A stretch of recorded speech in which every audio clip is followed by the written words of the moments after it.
Hello guys, I am Chandakarunakaran, I am a music producer and welcome back to my channel.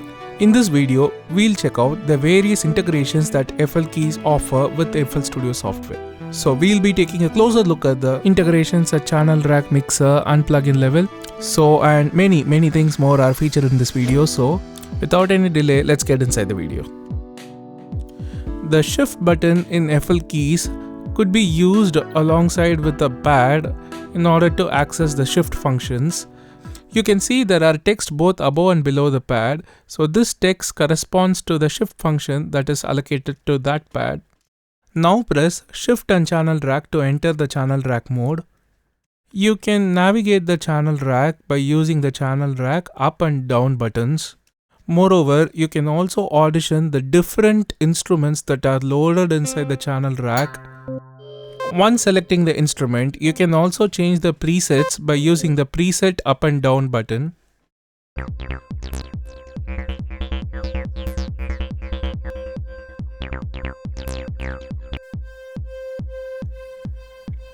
Now, as soon as you select an instrument, you can see that the instrument is spread across the keyboard. So any instrument you select from the channel rack, it immediately gets spread across the keyboard just like the piano roll in FL. That's nice, but wait till I tell you the next cool feature, which is basically once you start coloring an instrument inside channel rack, you can see the same color reflecting back in the pads. So no matter whichever color to which you change the channel rack instrument, it always keeps reflecting back. Isn't that cool? But I also did notice once I start changing the presets after changing the color, then the color of the pads is not retained. And I believe this is internal to Flstudio. So if they bring about the changes inside Flstudio, hopefully this will get fixed. Now let's get inside the instrument mode. The instruments FPC, Slicer and SliceX all have special layouts. For now, I have loaded a piano patch, so I am able to play this patch like a piano. You can also increase or decrease the octaves by using the page left and right buttons. And you can also change the presets by using the presets up and down button inside this mode.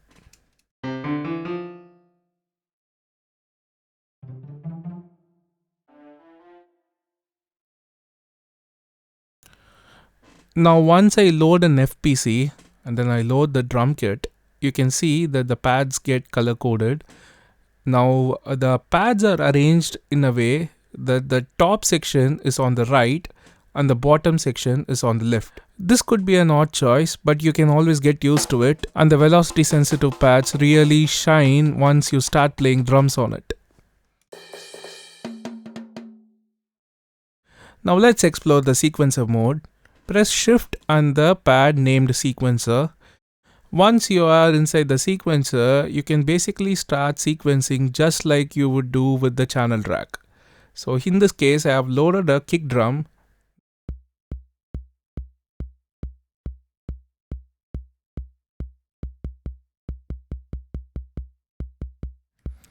And as you can see, it is quite easy to sequence drums on the fly. Now we can go inside the chord modes in the next video. For now, we'll go to the top inside the plugin mode. The plugin mode is actually for the pots. So once you enter inside the plugin mode, you can see that the pots start to control different parameters inside Flstudio plugins. In the case of Flex, the 8 knobs are routed to the 8 macros on the top of the plugin. Similarly, the pots are routed to most of the FL native instruments to their different parameters. I'm sure I'll find something interesting as I keep working with this keyboard. Now you can also control the mixer pan and volume and channel rack pan and volume. As I enter the corresponding mode, you can see that by using the knobs, I can change the volume, the pan on the channel rack. Similarly, I can also change the volume and the pan in the mixer track.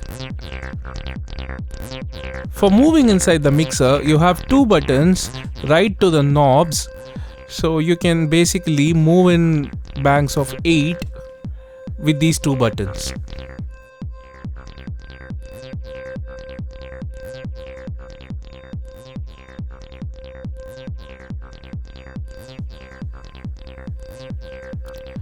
That's awesome. But the fun doesn't end there. You can also use the custom mode whereby you can start controlling the third-party VST plugins by using the knobs on your FLKeys. So in this case, I have opened a massive, and this is a default patch.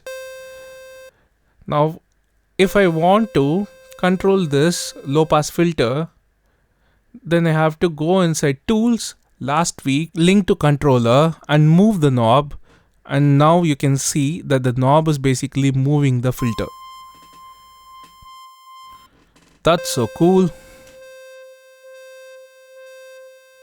Now let's go ahead and check the note repeat function. Now I have loaded kick drums in the pads.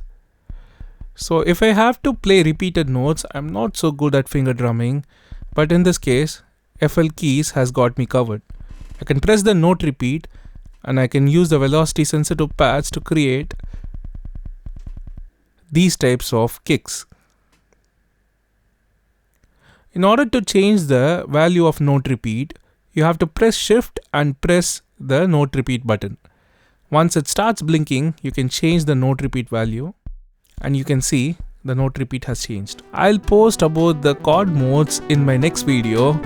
Until then, bye from me. Hope you guys enjoyed this video. If you did find this information useful, then definitely subscribe to my channel. More such videos are on the way. Like the video, drop your comments and share it with your friends. Bye.